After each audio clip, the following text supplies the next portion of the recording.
एक बहुत common problem है डर, जो मेरे ख्याल से हर किसी के फेज में, लाइफ के फेजेस में आता ही आता है। दो तरह के डर होते हैं। एक नेचुरल, जो बायोलॉजिकली हमें अवेयर करते हैं सिचुएशंस के लिए, हमें प्रिपेयर करते हैं सिचुएशंस से फाइट करने के लिए। मगर एक हमारा साइकोलॉजिकल डर होता है, जो बेवजह सिर्फ और सिर्फ छोटी छोटी बातों को लेकर के, फ्यूचर को लेके बहुत ज़्यादा डर में रहता है।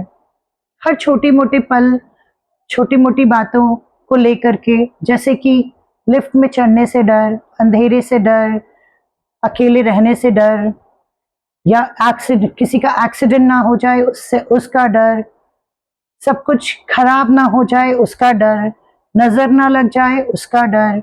छोटे मोटे इतने सारे डर होते हैं जो कभी कभार जब हम लो एनर्जी फील करते हैं, या फिर हमारा एक्सटर्नल एनवायरनमेंट कभी कभी हमारे फेवर में नहीं होता, और वाइज और बैक टू बैक हमारे संग काफ़ी अनसर्टेनिटीज होते रहते हैं, तब उस वक्त हम इस टाइप के डर से कई बार घिर जाते हैं, जाने अनजाने।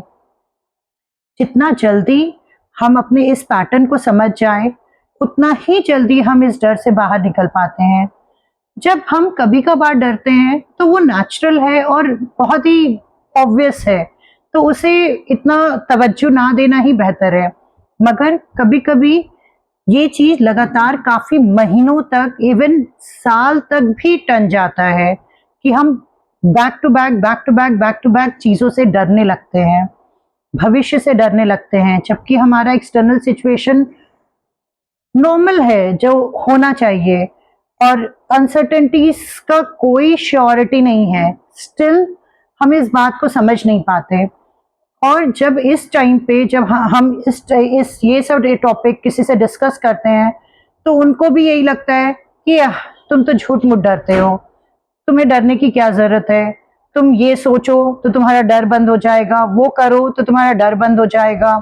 कई बार तो हम टूना टोटका भी करने लग जाते हैं, जो कि अपनी जगह ठीक है, जिसको जिसमें बिलीव है वो कर सकते हैं, लेकिन इस डर को कम से कम किसी का वहम ना बताएं, क्योंकि वो इंसान ये सिचुएशन फेस कर रहा है, तभी वो अवेयर हुआ है कि मुझे झूठ मूठ के बैक टू बैक चीजों से डर लग रहा है।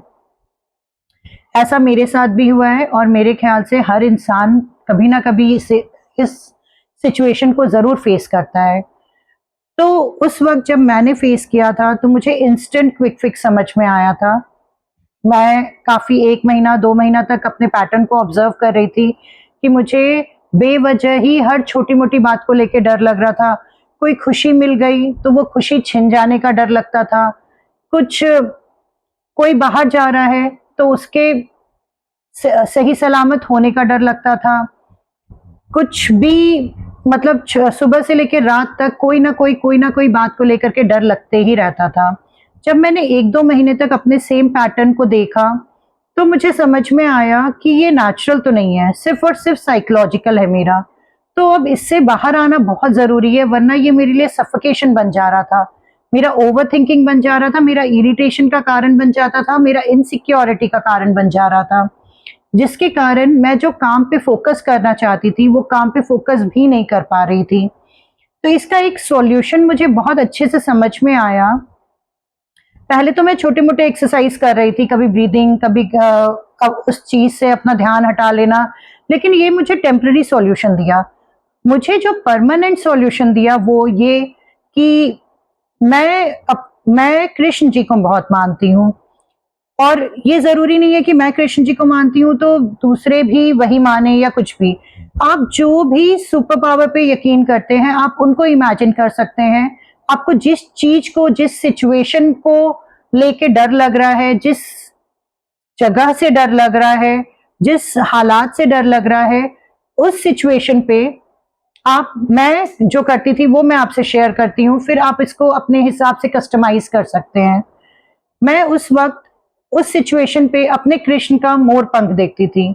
मुझे अंदर से शुरुआत में 1-2 बार ऐसा लगा, ऐसा मैंने अपने आप को कहा कि ये सिचुएशन तेरे हाथ है, अच्छा हो, बुरा हो, सही हो, गलत है, गलत हो, सब तेरे हाथ है, मेरे हाथ कुछ नहीं, वैसे भी हमारा भविष्य हमारे हाथ नहीं।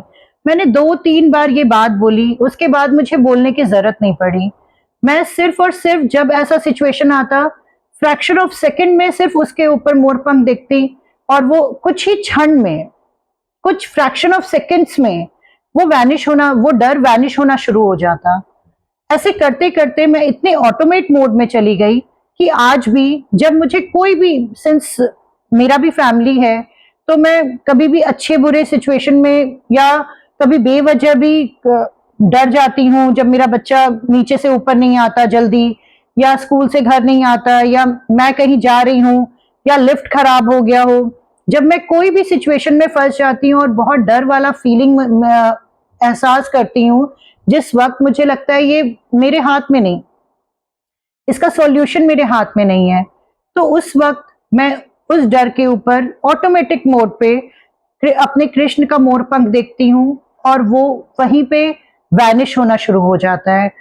इस बात के पीछे जो मुझे लॉजिक समझ में आया वो ये कि जो मैंने इनिशियली अपने आप को समझाया था कि मेरा ये जो डर वाला सिचुएशन है ये तेरे हाथ है, तो इस सिचुएशन को अच्छे से संभाल, बुरे से संभाल, सही कर चाहे इसमें गलत कर, वो सब तेरे हाथ।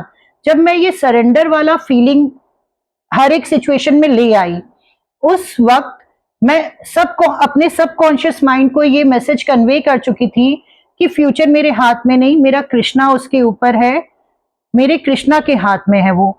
तो जैसे ही मैं अपने कृष्ण का कोई भी सिंबल उस सिचुएशन के ऊपर देखती, वो डर वहीं वैनिश होना शुरू हो जाता। आज भी जब मैं सिचुएशन में फंसती हूँ तो वो ऑटोमेट मोड पे मेरे कृष्ण का मोरपंख उस सिचुएशन के ऊपर होता है और उससे मैं बहुत ही फ्रैक्शन ऑफ सेकंड्स में साइकोलॉजिकली बाहर आ पाती हूँ। अगर ये प्रॉब्लम प्रैक्टिकल होता है तो हाँ, उसके लिए जो काम करना है उसके सॉल्यूशन भी मैं शांत मन से, शांत दिमाग से निकाल पाती हूँ। तो ये इतना ऑटोमेट मोड पे हो गया कि मुझे लगा कि यार ये तो लॉन्ग टर्म अचीवमेंट हो गया मेरा, कोई भी इस टाइप के फीलिंग से बाहर आने के लिए।